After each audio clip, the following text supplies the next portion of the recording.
Ghosts, spirits, and vampires. Rhode Island has had them all. From the elusive specters of Benefit Street to America's most infamous folklore vampire. Join us as we uncover the legends and facts behind Rhode Island's undead.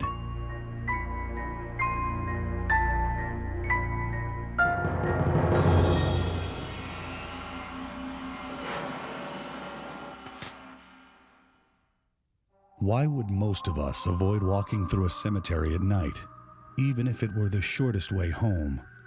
Could it be that we're afraid of the dead? Afraid of ghosts? Could it be that instinctively we fear the dead want to snatch life from the living? Possibly, for it's only natural to fear what we don't understand. After all, what are ghosts? Ghosts are deceased people or deceased animals, and they're basically trapped in between worlds. Some of them actually don't even know they're dead. Not all the ghosts are good, and many of them are not Casper, and as a matter of fact, probably none of them are like Casper. So then, what are ghosts like? We'll begin with one kind that many people would even welcome. The one-time ghost shows up usually to a parent, a mother, as they die, perhaps on some foreign battlefield or at sea many thousands of miles away, wants to say goodbye to his mother. They won't be seen again. They just appear at their death. They smile at the foot of the bed and they're gone. You have the replaying trauma of the ghost that has had some ghastly thing happen to it, perhaps involving its death. This ghost does not look at you, he doesn't converse. He is replaying his trauma. And that is a very common type of ghost. A lot of the spirits, it appears that they don't even know what's going on in our present day world. On the other hand, there are spirits that will actually look at you and interact with you. Sometimes ghosts are actually solid looking, possibly as solid as you or I. And you may not know it, but you could be in a crowd of ghosts. There are also times when ghosts aren't visible at all, times when they manifest as sounds, emotions, or smells. If you get one of these, the ones that smell so terribly, I fear these may be spirits hanging around that haven't gone on. They want energy out of you. And I have had sparks fly off my face in front of one of these terrible apparitions. They're trying to manifest. They're pulling energy out of you so they can live again.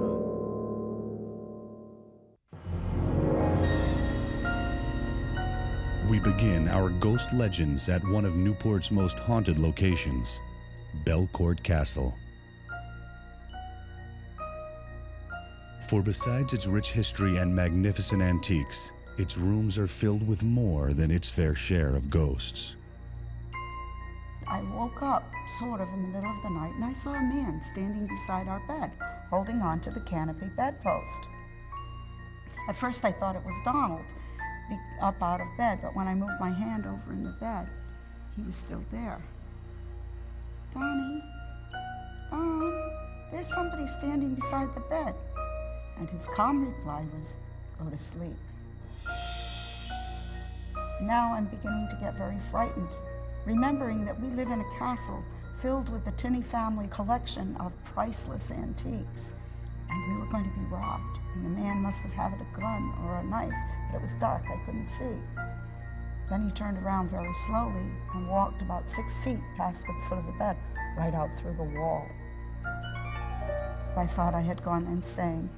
I was only 19 years old. It was a shame. The next experience that happened to me happened maybe 4 or 5 years later with Donald in the grand hall downstairs. We were waiting for Mr. and Mrs. Tinney to come down the grand stair to join us, and we were going to Providence. It was 7 o'clock in the morning. Then Donnie and I saw Mr. Tinney, at least we thought it was him, walk from the foyer in towards the ladies' room. We continued our conversation, and it seemed like a long time that he was in there doing what we didn't know. And then Mrs. Tinney's aunt, Nellie Fuller, who also lived with us and was one of the original purchasers of Belcourt, came to the landing of the stair and called down to us impatiently, "Donnie, Harley, they're waiting for you out in the car. They've been out there for 15 minutes. Donnie said calmly, "No, Aunt Nellie, Dad's in the ladies' room, Mom's in the car." She said, "No, they're both in the car." Well, Donnie and I looked at each other and we said, "Well, who's that in the ladies' room then?" He went to the ladies' room. I went to the car, quickly, and brought Mom and Dad back, and Donnie was coming out of the ladies' room with a puzzled look on his face. There wasn't anybody in there. Well, we started to search Belcourt, and then Mr. Tinney said, "Did you hear anything?" But we didn't hear anything. Well, the ladies' room door creaks. No one could open it without noticing the sound. So without searching Belcourt completely, we left Aunt Nellie, who was almost 80 years old, all alone in the house with what we had labeled at that time, the monk. The ghost of the monk follows the statue of the monk. If you put the statue up here, that's where the monk will show up in the room that it's in. Someone once told me they saw the monk manifest when I was giving a talk about the monk. They said he was in back of you. I saw him. He was listening intently, seemed quite amused about what you were saying. When I was doing research for my book, Haunted Newport, I was interviewing Harley Tinney, one of the owners, about the monk, and I was using my tape recorder. And it was very interesting what happened during that interview. Every time I started talking about the monk, the tape recorder stopped. Now I have to tell you that I had new batteries, a new tape, and it shouldn't have stopped. It was a fairly new recorder as well. When we started talking about other topics, it started again. So you be the judge. I think the monk had something to do with it. Seeing a ghost is frightening enough. Now imagine encountering one that goes out of its way to scare you. One night at the end of March, probably 8 years ago, 7 years ago, I'd forgotten something in the kitchen and needed to go over into the main house to get whatever it was, salt or sugar, I don't remember. And on my way over, when I got to the grand stair, I noticed that the stained glass lights were on in the ballroom. So I said, well, while I'm over here, I'll just walk into the ballroom and I'll turn out the lights, which I did without any effort. As I was coming back in the pitch black, I heard the most ungodly scream that I had heard in my entire life. Stopped dead in my tracks, scared the living daylights out of me. Then I got hold of myself and I said, "Oh, the residents on the 3rd floor are playing a joke on me." But I would have heard somebody up there. That's funny. So I said, oh well. And I started back into the apartment or on my mission to get the sugar again. And I turned around and the stained glass lights were back on again. And I said, "That's impossible." I turned them out. I said, "Boy, this guy's really working with me. He's got some electronic device that's turning the lights on and off." So I said, "Well, I'm going to turn them out." So I walked back, and on the way back, the second scream was worse than the first one. But I got my brave thoughts on, and I said, "I'm going to turn out the lights anyway." And I went in and I turned out the lights again and came back the 3rd time in the pitch black, and the 3rd scream was even more terrifying. And I said, "That's not funny." And I ran all the way into the house and got to the telephone and called the 3rd floor. And when I called them, it wasn't them. They weren't up there scaring me. I knew that. I brought Donald over with the dogs, and we couldn't drag those dogs into the mansion. They stopped right at the door to the staircase. Donald then made the observation, since he's a sensitive, "Harley, not to worry, it's just the ghost." We didn't know about the ghost, but Virginia will tell you. I first noticed the effect of the suit of armor when I came in one evening to shut the lights out at the end of the day. And I heard this horrendous screech. It started as a feral kind of growl, a snarl. And then it emanated from the head of this suit of arms, because I located the source of the sound right away. And then it shrieked. And I was just stopped dead in my tracks in horror of what I had heard and what this was. All in all, I've probably heard this 5 or 6 times. If it's going to growl, it's most apt to do it in the month of March, and usually in the presence of one or more teenage girls. Which is interesting, that's when it likes to growl. However, failing teenage girls, it was exercising on me. I note also that before it does this, it raises the right arm like this. And I've watched that. When I see this arm go up, I know it's going to screech. And there's no agency that would put that into any kind of mechanization. So it does that on its own. Whoever was in that suit of armor when they were attacked, because there was a huge hole in the back of the helmet, it has been repaired. But when we got the suit, it had this hole in the back of the head of the armor. So who was ever in there at the time of when they were struck, probably by a battle axe, obviously died in there. And he's angry, understandably.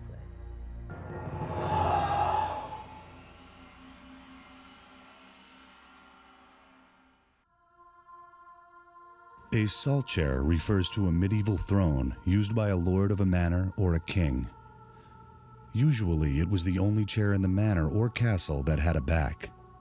Belcourt acquired 2 such chairs, and whenever people go near them, strange things happen. This is the French Gothic ballroom. And in this room, we have 2 chairs that are salt chairs. One is English, the other is French. But both have energy in them that many people can tangibly feel. What I will not do is tell you what they're going to feel. Let that be the experience of the person who is invited to become acquainted with these chairs. But we've had some dramatic things happen when people get near these chairs. We have roped them off now because we don't want accidents. Both of them are capable of throwing someone across the room. They have tremendous energy left in them. We don't know who left it there,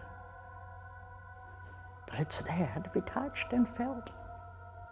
Watch what you get when you go to antique stores. You may bring home a ghost instead of a chair.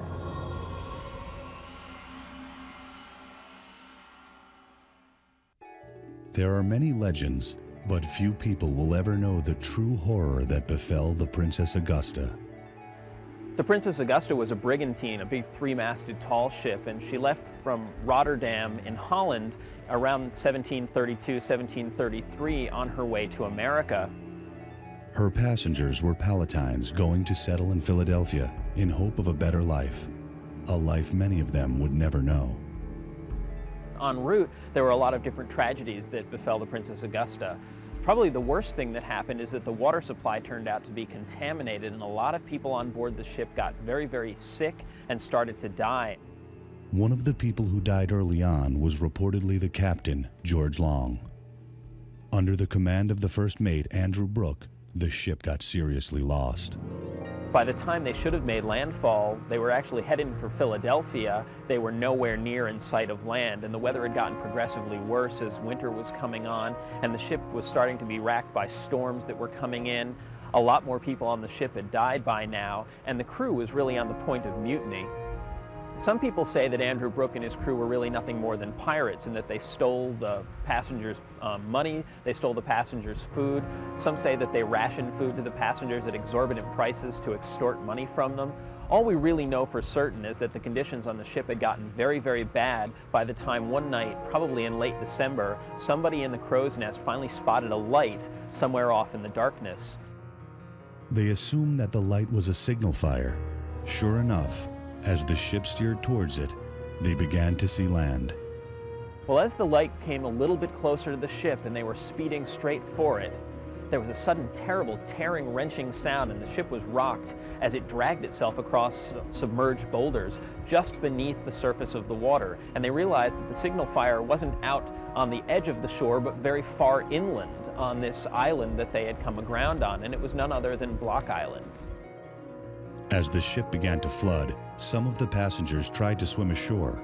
Others clung to the deck, terrified, and many drowned. But pretty soon there were lanterns and torches coming down from the hillside of the island as the people of Block Island appeared to be coming to help rescue the ship. Well, it turns out that the people coming to the ship weren't rescuers at all. They were wreckers. These were people who made their living off of salvage from wrecked ships. And it's possible, many people have said, that they even lit the signal fire on shore intentionally to lure the ship onto the rocks. Once the wreckers had stripped the ship of everything that was of value, they retreated back into the hills. Well, eventually others from Block Island, from the village of New Shoreham, came and helped the survivors and got them to their homes. And a few people from the Princess Augusta tragedy did end up making it finally to Philadelphia. Many more died. A few even may have actually lived out the remainder of their days on Block Island. Before the Princess Augusta was set free from the rocks that had wrecked her, she was lit on fire and burned. Nobody's entirely sure whether this was done by the wreckers before they fled the ship, or possibly the people from New Shoreham who came to rescue the survivors may have burned the ship in order that it not become a navigation hazard. But as the ship burned, it dragged itself back out into the water and eventually sank into the waters off of Block Island. The first time anyone saw the specter of the Princess Augusta was allegedly about 2 years later. At first, nobody thought anything unusual when they saw a brigantine under full sail coming straight for the tip of the island. But the closer it came, the more they thought that it was going to crash on the island because it was coming at top speed and there just didn't seem to be anybody controlling the boat. And just before it struck the island, it burst into flames and disappeared into the water. Well, that very same night, a terrible storm rose and buffeted Block Island with wind and rain. And eventually, 3 ships in the harbor at Block Island were supposed to have been sent to the bottom of the ocean. About a year later, another ship was seen cruising at high speeds before bursting into flames and disappearing beneath the water. People began to wonder if the Palatine ship, the Princess Augusta, had somehow come back for revenge on the people who had sent it to its doom all those years ago. Almost every year since then, the specter of the Princess Augusta has returned. And every time the Princess Augusta is seen, a killing storm comes right behind it. In the mid-1800s, John Greenleaf Whittier immortalized the legend of the Princess Augusta with his poem, The Palatine. And it closes with the lines, "But still, on many a moonless night, from Kingston Head to Montauk Light, the specter kindles and burns in sight. Now low and dim, now clear and higher, leaps up the terrible ghost of fire. Then slowly sinking, the flames expire. But wise sound skippers, though skies be fine, reef their sails when they see the sign of the flaming wreck of the Palatine." I don't think there's any fitting close to the story, but the Palatine is still seen to this day, and most sound sailors do in fact know that if you see that burning ship out in the water, that you race for shore as quickly as possible or you'll be driven to the bottom of the sea. The inn at Chateau Lawn was built in the mid-1800s as a luxurious summer home. Its original owner was a wealthy New York businessman named Hamilton Hoppin. Since then, the inn has changed many hands, but some of its former residents, though they've died, seem reluctant to move on. They do stick to themselves, but they also have a tendency to kind of be a little precocious. They have a tendency to open and close doors or move things where you had put something and you find that it's not there, it's somewhere else. And You know darn well that you put that object there, but it's a very comfortable feeling in the house. It's again, it's never anything spooky or evil or anything like that. We've never had anything like that. The first spirit the current owners encountered was that of a Narragansett Indian. One evening, my mother was basically going to bed, and she had gone to sleep and had woken up suddenly, and there was an Indian with full war paint, tomahawk in hand, at the foot of her bed, basically just looking at her. She closed her eyes, opened them up again, and basically he just vanished. What could have brought the spirit of a Narragansett Indian into a 19th century colonial home?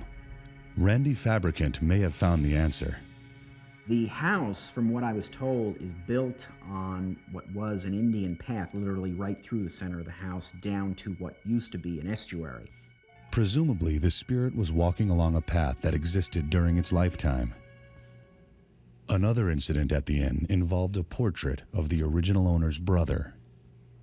In my search for the history of the house, we came across a painting of Thomas Hoppin, which is Hamilton Hoppin's, one of his brothers. We had the photograph or the painting delivered, and when we did, we put it in the ballroom for storage for a little while, and the next morning, all the clocks in the house had gone back an hour. So I can't explain that one. But it seems that wasn't all the Hoppins had in store. Someone had asked me a question about the original owner, Hamilton Hoppin, and why his portrait was never found, why no one knew what he looked like. I just made a flippant remark, and I said, well, maybe it's because he was just real ugly. And at that moment, my earring in my left ear fell to the floor. Now, there were a group of us watching this happen, and we all sort of laughed because it was funny, and it was very coincidental. And we all felt that Hamilton had something to do with this. He was terribly offended that I would even think that he was an ugly man. So I felt that I better make amends real quickly. And so I said, I'm sorry, Hamilton. I said, probably you were just so good looking, so handsome, that you just didn't want to broadcast it. That's probably why there are no pictures that exist of you. And at that moment, the earring from my right ear fell to the floor. On another occasion, a group of people witnessed a dramatic scene unfold in the dining room. We actually witnessed the spirits of Hamilton Hoppin, the first owner, and his younger brother, Thomas. And they were having a conversation. Thomas was talking about how Hamilton shouldn't mingle with the help. And it just kept going back and forth, as if we were not there. What was interesting that preceding it, there were dogs barking in the background right when this was starting to happen, of course, and we had candles lit, and the flames started to flicker. And then a glass from the dining table started to move. And then it was at that point that we witnessed the spirits of Hamilton and Thomas Hoppin. Ghosts are often linked to a traumatic or violent event, such as an accident or a murder. These spirits seem unable to rest until they've taken care of unfinished business, usually involving their death. The next two cases are examples of such ghosts. We have a spectral car that goes up my Antinomy Avenue once a year and pulls into the driveway and disappears into the front of the house. The story behind this apparition involves a doctor and his young bride who were watching the house in between owners. The doctor, which basically his practice was nefarious in and of itself, was also cheating openly on his wife. He would philander all throughout the town, and his wife would see this, and what happened was he had purchased one of the first horseless carriage or automobiles back then, in the early 1900s. While driving home one day, the doctor was shot to death in his car. His wife was brought up on charges, let go eventually. From what I'm to understand from the family members, that the trial was as big as Lizzie Borden's trial in the area. And but to this day, no one knows who basically killed him. And once a year, there's that horseless carriage that comes up the street and pulls into the driveway and vanishes. So I guess he's still trying to get home at this point in some way.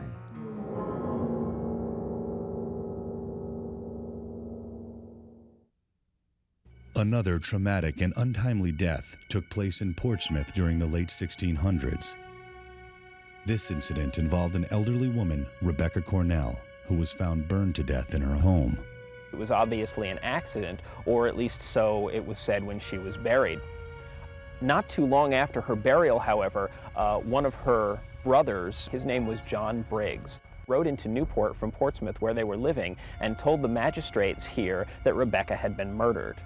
As evidence, he claimed that the ghost of Rebecca had come to him at night and that she had entered his room glowing with light like the dawn and revealed herself to him and said, "See how I am burned over my body," and then showed him that she had a wound in her chest and that that wound clearly was actually what had killed her. As strange as Briggs' story sounded, the magistrate decided to investigate.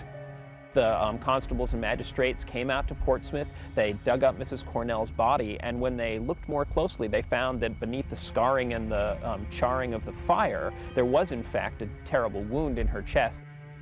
Thomas Cornell, Rebecca's own son, became the prime suspect in the investigation. The magistrates went to his house and allegedly found a piece of Mrs. Cornell's spinning wheel actually broken off, a jagged piece, and felt that that was almost certainly the murder weapon. When Thomas Cornell came to trial, not only was the murder weapon apparently there in evidence, but people said that Mrs. Cornell was in fear for her life. She was supporting her son, who didn't have a job and was something of a drunkard, and she had been planning to move away to Pennsylvania. It's possible that he went upstairs to confront her, maybe he was in an argument with her, possibly drunk at the time, and somehow picked up a piece of her broken spinning wheel, or maybe even snapped it off and struck her down with it. Well, realizing what he'd done, he must have decided to burn her body in order to cover up the evidence of what he'd done. And I guess since she tended to sit in her rocking chair in front of the fire, it seemed like a perfectly logical way to go. And of course, ultimately, nobody suspected until this strange story came out where John Briggs came and told about the mysterious vision that he'd had. On the strength of that vision, Thomas Cornell was brought to trial and ultimately convicted for the murder of his mother. He was hung right in the town square in front of the old Colony House here in downtown Newport. Probably the only murder trial in all of American history where a ghost provided the damning testimony.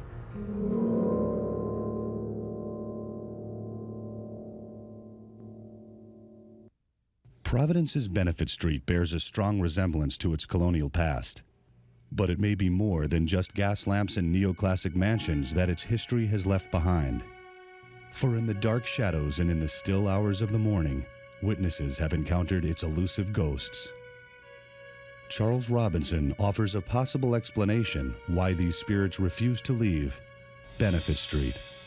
I think they're staying back because they're more comfortable in an area that looks like what it did when they were living there in life, as compared to an area that, say, is totally developed and wouldn't resemble what it looked like in their time. A few years ago, a college professor allegedly saw a phantom 18th century carriage moving along Benefit Street in the early hours of the morning. He was immediately struck by the fact that the horses, as their hooves hit the street, made no sound, just entirely silent. He said it was like watching an old black and white movie, or somehow the past in some time warp phenomenon that we don't understand had gotten superimposed on the present. The professor watched it draw up to this house and then vanish. Numerous witnesses have encountered another apparition on Benefit Street. This one bears a strong resemblance to the master of morbid literature, Edgar Allan Poe. And why would Poe's spirit be haunting a street in Providence? Perhaps it's because he lectured at the Providence Athenaeum. Or maybe it's because he was involved with Sarah Helen Whitman, who lived on Benefit Street. Usually there have been both visual manifestations in the form of an apparition that has actually been seen, and also auditory manifestations in the form of footsteps that have been heard to be rushing towards Sarah Helen Whitman's house and then stopping on her doorstep. The witnesses to whom I've spoken have described seeing this entity dimly lit in the gaslight, so they've approached for a closer look, at which point the entity has in many cases vanished, although a few of the witnesses have described getting close enough to discern the facial features, which they say do resemble Poe's.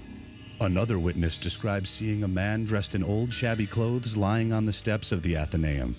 And this was a daylight sighting, and he thought this was just a homeless person, and so he approached and he woke the man in an attempt to render some kind of assistance if that was needed. The man was roused and looked up at the person who had woken him and made a very strange comment to the effect that, well, I was dreaming of the conqueror worm. Thank you for waking me. That was such a frightening dream. And that was such a bizarre comment, the man began to back off, thinking this person was a lunatic. And he did back off and then walked away. As he was walking away, he glanced back a couple of times over his shoulder, and this figure slowly dissipated and then vanished. Although a bizarre comment, research revealed that Poe used the term conqueror worm in his prosaic work. He wrote a poem that reads, "And the angels, all pallid and wan, uprising, unveiling affirm, that the play is the tragedy man, and its hero the conqueror worm." I think critics interpret it as a symbol of death, and Poe was obviously obsessed with death. And the conqueror worm kind of resembles the worms that, you know, are going to eat us all, gobble us all up when we die and are buried.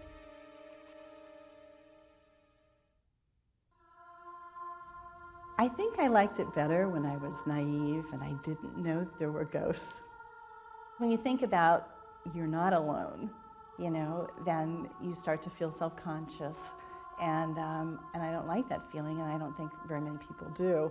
But it is also nice to know that there is something after this. And it's nice to know that your loved ones, when they cross over, so to speak, that they could be here, you know, watching over you.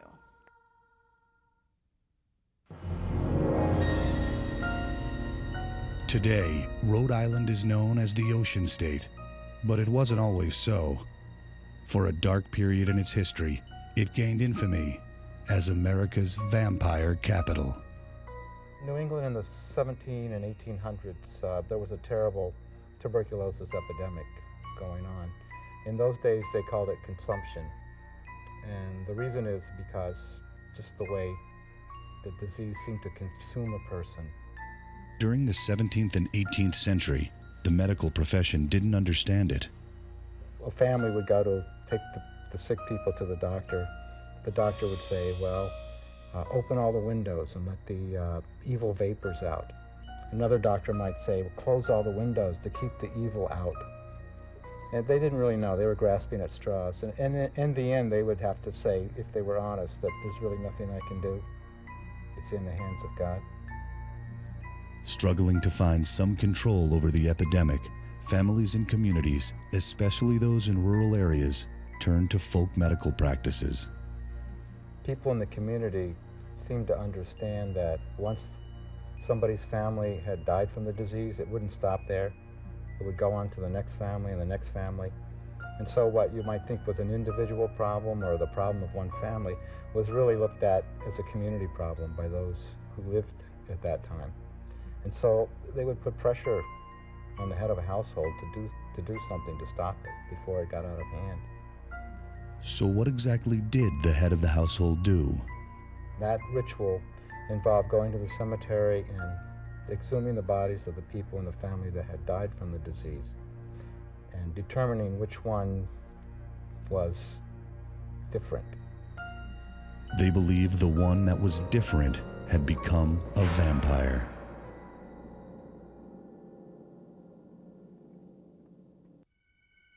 One of the most mythical vampire legends in Rhode Island took place over 200 years ago.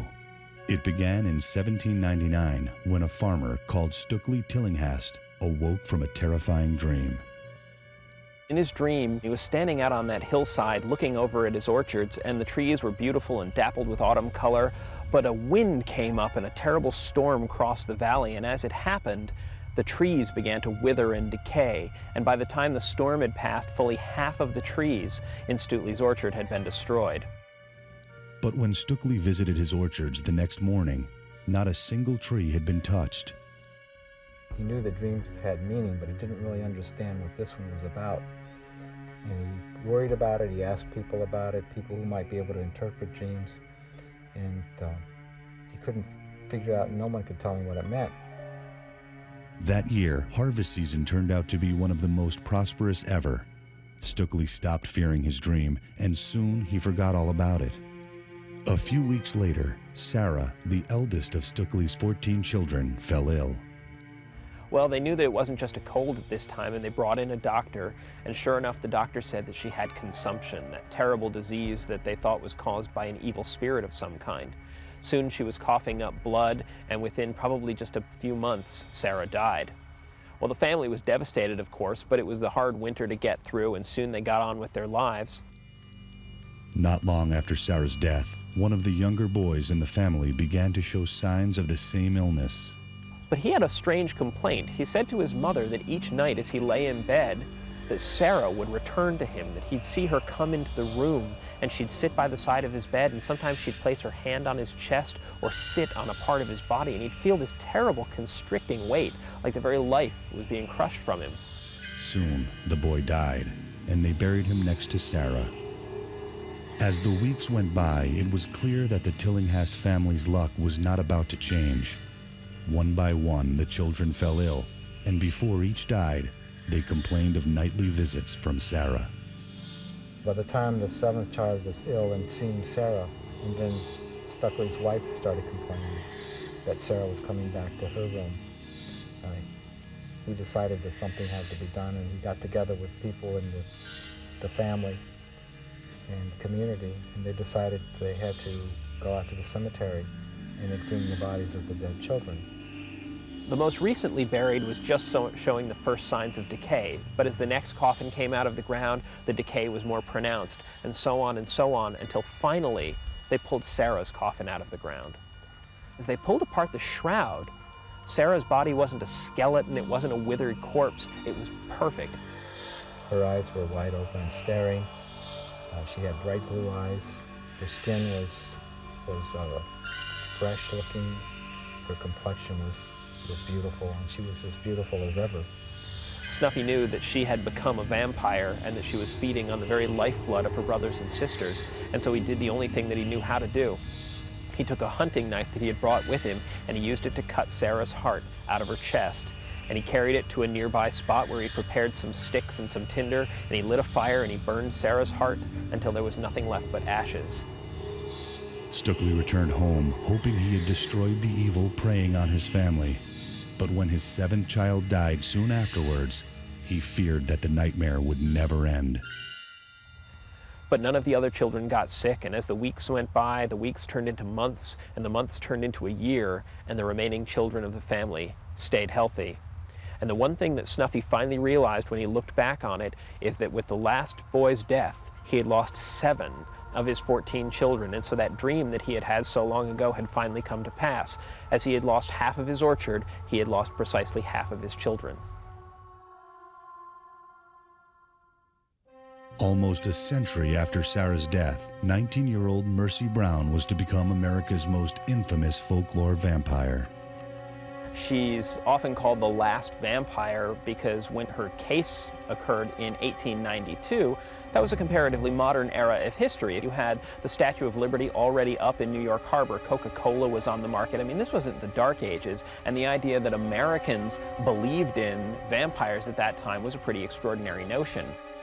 I first heard the story from a descendant of the Brown family who had heard it from people who were actually eyewitnesses during this event.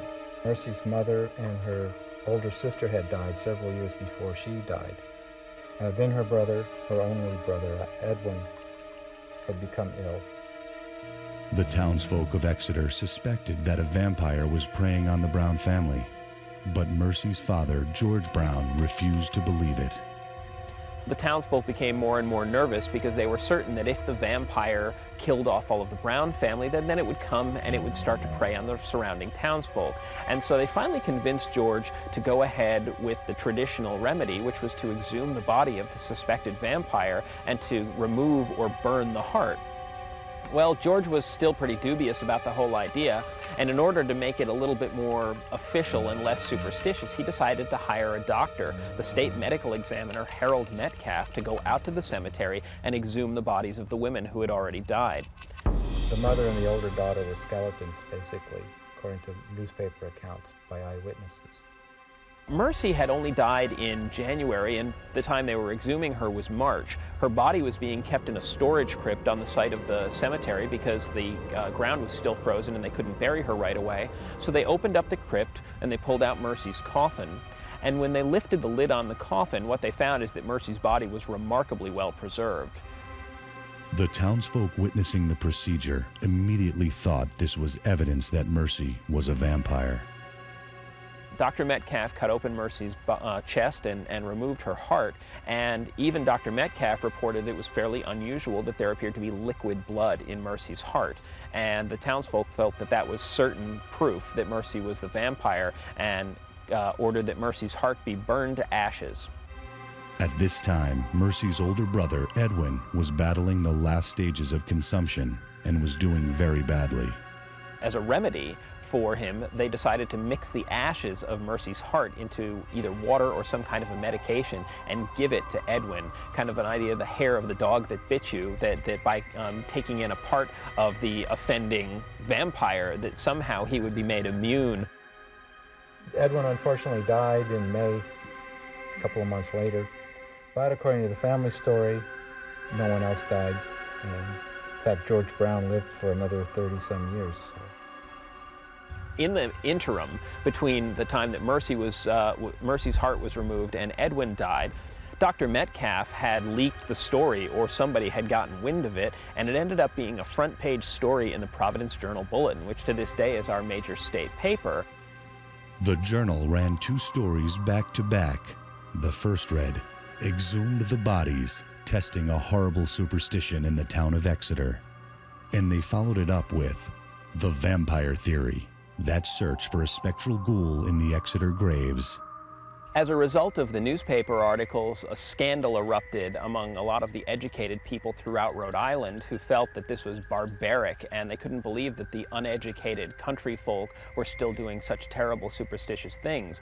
And the scandal was so significant that it probably embarrassed people who still believed in the existence of vampires to such a strong degree that, as far as anyone knows, Mercy Brown represents the very last American vampire. But Mercy's legend does not end here. It's likely that she went on to influence one of the most famous vampire stories of all time. About 4 years after the first appearance of the stories in the Providence Journal-Bulletin about Mercy Brown and the vampires of New England, the story resurfaced again in the New York World, and the headline was "Vampires in New England, Strange Superstition of Long Ago." And it went on to detail pretty graphically the entire phenomena of vampire belief throughout New England. That story fell into the hands of Bram Stoker, the author of the classic horror novel, Dracula. In his research papers for the novel Dracula, it's the only newspaper clipping, and so it's clear that he did know about the vampires in New England and that he probably had some familiarity with the Mercy Brown case. One of the central figures in Dracula is 19-year-old Lucy Westenra. Like Mercy, Lucy suffers from a terrible wasting illness that finally sends her to the family crypt. The family is very devastated, but eventually they come to fear that Lucy has become a vampire when they start hearing reports of a strange fever that's passing through the town. And so in order to prove their theory, they hire a very well-known doctor, in this case Dr. Van Helsing, to come in, go out to the cemetery with them late one night, open up the crypt, and open Lucy's coffin and see if Lucy is indeed a vampire. And of course, she is. In the classic European tradition, they drive a stake through Lucy's heart, but the story is almost Mercy's to a T, and it was printed only 4 years after Mercy's story was front page news. There's one little extra hint that he threw in the book, as far as I'm concerned, which is that the heroes of the novel Dracula are Jonathan and Mina Harker, and they live in a tiny little English town called Exeter, which is the namesake of the town where Mercy Brown lived. The legend of Nellie Vaughan is about as complex as they get. Some say she was a vampire, some strongly deny it, and others claim to have encountered her ghost. Actually, the earliest reference to Nellie Vaughan being a vampire appears in newspaper accounts from the early 1970s. So doing the research to see if these stories had any basis in fact, really I've come to the conclusion that Nellie probably wasn't considered a vampire in her day. Nellie Vaughan died in 1889 of pneumonia. She was buried on the family farm, but a year later, her parents were given permission to move her body to the cemetery at the Plain Meeting House Church. It wasn't an unusual practice. I mean, it's possible stories could have gotten started when she was exhumed, but I don't think it's likely. The story that Nellie is a vampire, some people say it's based on confusing her with Mercy Brown, who was exhumed in 1892 in Exeter, which is 2 towns away from West Greenwich. And the story, according to the people in West Greenwich, is that a high school teacher in another town, the town of Coventry, told the story of Mercy Brown, but omitted some of the details. Maybe didn't remember them, or maybe didn't want students to go out to the cemeteries and go legend tripping and vandalize or whatever. As legend goes, the students went searching for the vampire's gravesite and stumbled upon Nellie's by accident. She was the same age as Mercy and had died only 2 years before her. And I think what really clinched the belief that this was the right person, this was the vampire, was the inscription that was chiseled into the bottom of her stone. And that is, "I am waiting and watching for you." Now, I can just imagine students out there at night with flashlights looking for the stone, and they see a young woman aged 19 who died around the same time, and then the light goes down to the bottom of the stone and they see, "I am waiting and watching for you," and they gasp. This must be the one. In actual fact, the inscription, "I am waiting and watching for you," was not uncommon during that time. If you look at it in the light of a young person that's died too soon, what they're saying is, "Oh, I'm waiting and watching for the day when we'll all be together again in heaven." But if you're thinking vampire, it takes on a whole different meaning and cast. I've never been able to find the principal people involved in creating that legend. That is the teacher who told the story, or the students who first went out there and found her tombstone. It makes sense that she's mistaken for Mercy Brown, but I can't prove it. Another legend about Nellie developed within the last 10 years or so. This time, she's not a vampire, but a ghost. According to this story, people have gone out to the cemetery and looked around, and when they get to Nellie Vaughan's stone, or where it used to be, it's not there anymore. Some people say they hear a voice saying, "I am perfectly pleasant." I am perfectly pleasant, which could kind of translate, I'm really not a vampire, I'm pleasant, I'm a good person, you know, trying to dispel that notion of vampirism that has remained so long attached to her gravestone. A number of witnesses have reported seeing a girl sitting cross-legged at Nellie's grave. In one instance, she seemed to be hovering a few inches above the ground, and then she vanished. This one woman had a series of really strange and interesting encounters with Nellie. She went to the cemetery to do gravestone rubbings, and she eventually got to Nellie's grave. And every time she attempted to do a gravestone rubbing of Nellie's gravestone, the paper would come out completely wet when she was finished, even though the gravestone was entirely dry. She believes Nellie Vaughan was trying to keep her from, you know, making a rubbing of, you know, again, this inscription, "I am waiting and watching for you," that has brought her, you know, made her so infamous over the years. She returned to the cemetery. She was more intrigued than frightened. And at one point, she met a young woman in the cemetery. And this young woman was seemingly very modern in appearance and manifestation. And the woman in question began to talk to this young woman about the legend surrounding Nellie Vaughan's grave. And as she did so, this woman she met suddenly became very defensive and began to repeat over and over again, Nellie was not a vampire. Nellie was not a vampire. And so the woman started thinking, this younger woman's a little wacko. I'm going to get out of here. And so she left the cemetery and looked back, and this woman had completely vanished.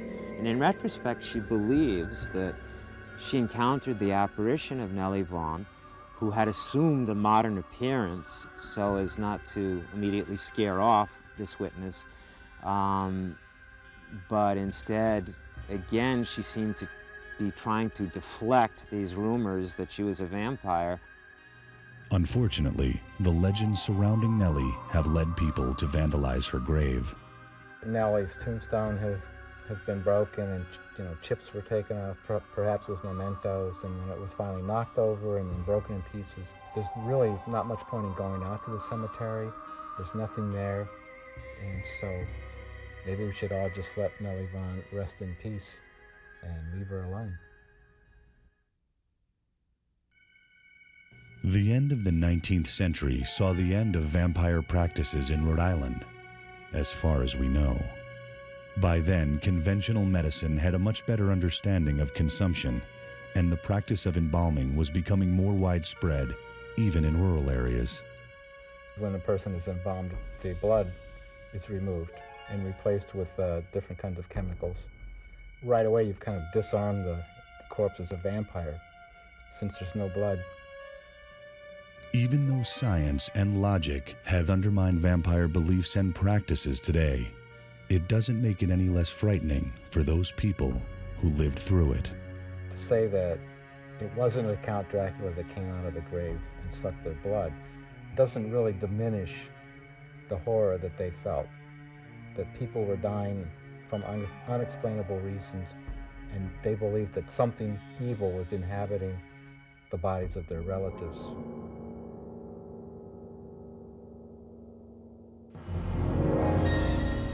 Some stories of the supernatural reveal their truth with time.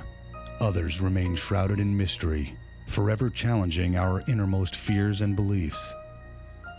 Perhaps one day, we will all know for sure if the dead are really as dead as they seem.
Thank you for watching the 20th anniversary presentation of Ghost and Vampire Legends of Rhode Island. It's donations from viewers like you who make it possible to see wonderful local programs like this on Rhode Island PBS. We invite you to take a few minutes to make a donation right now. Please call or text the number on your screen or visit ripbs.org. When you do, we'd like to say thank you with the following gifts. For your donation of $60 or more, you'll receive Ghost and Vampire Legends of Rhode Island on DVD. For your donation of $90 or more, you'll receive the program DVD plus a book of your choice: Haunted Providence, Ghosts of Newport, or Forgotten Tales of Rhode Island. For your donation of $150 or more, you'll receive the program DVD and all 3 books. Any donation of $60 or more includes a 1-year membership to Rhode Island PBS with the following benefits: a full year of Rhode Island PBS Passport, our extensive on-demand library of acclaimed PBS series and programs, a 1-year subscription to Rhode Island Monthly magazine, our monthly e-newsletter, and exclusive member discounts through Perks Connect. Thank you for supporting Rhode Island PBS. Please call in your pledge right now or visit us online at ripbs.org.